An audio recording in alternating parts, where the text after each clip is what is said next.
సామర్లకోట ప్రభుత్వ ఆసుపత్రిలో వైద్యుల నిర్లక్ష్యంపై వైసీపీ ఇన్ఛార్జి దొరబాబు తీవ్ర ఆగ్రహం వ్యక్తం చేశారు. డ్యూటీలో ఉండవలసిన డాక్టర్ సొంత ఆసుపత్రిలో ఉంటూ వాట్సాప్ లో రిపోర్టులు చూసి వైద్యం అందించడం దారుణమన్నారు. నియోజకవర్గం సామర్లకోట కమ్యూనిటీ హెల్త్ సెంటర్లో వైద్యుల నిర్లక్ష్యం వలన డ్యూటీలో ఉండవలసినటువంటి వైద్యులు అందుబాటులో లేకపోవడం వలన సరైన వైద్యం అందలేక ఈరోజు ఒక వ్యక్తి మరణించడం జరిగింది. ఇది మొదటిసారి కాదు. ఈ కమ్యూనిటీ హెల్త్ సెంటర్లో ఇటువంటి సంఘటనలు చాలా జరుగుతూ ఉన్నాయి. ఉండవలసిన డాక్టర్లు కూడా ఈరోజు అందుబాటులో లేకుండా వాళ్ళకి సంబంధించిన హాస్పిటల్లో ఆ యొక్క సేవలు అందించుకుంటూ ఇక్కడ ఉన్నటువంటి పేద ప్రజలను పట్టించుకోకుండా చాలా ఇబ్బందులు గురి చేస్తాను.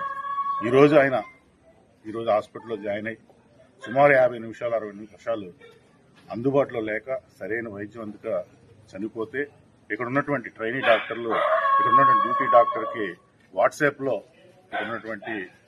అక్కడికి ఉన్నటువంటి రిపోర్ట్స్ అన్ని పంపించి అక్కడి నుంచి ఈరోజు వాట్సాప్ వైద్యం జరుగుతూ ఉంది.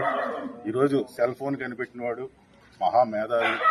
ఈరోజు మన ముఖ్యమంత్రి వాళ్ళు శ్రీ చంద్రబాబు నాయుడు గారు ప్రజలందరికీ కూడా వాట్సాప్ ద్వారా ప్రతి సేవను అందజేస్తాం అనుకుంటే ఇక్కడ ఉన్న ప్రజలందరూ కూడా సూపర్ అనుకున్నారు. కానీ ఈరోజు వైద్యం కూడా ఈరోజు వాట్సాప్ లో అందజేసే పరిస్థితి ఈరోజు మన ఆంధ్రప్రదేశ్లో ఉంది.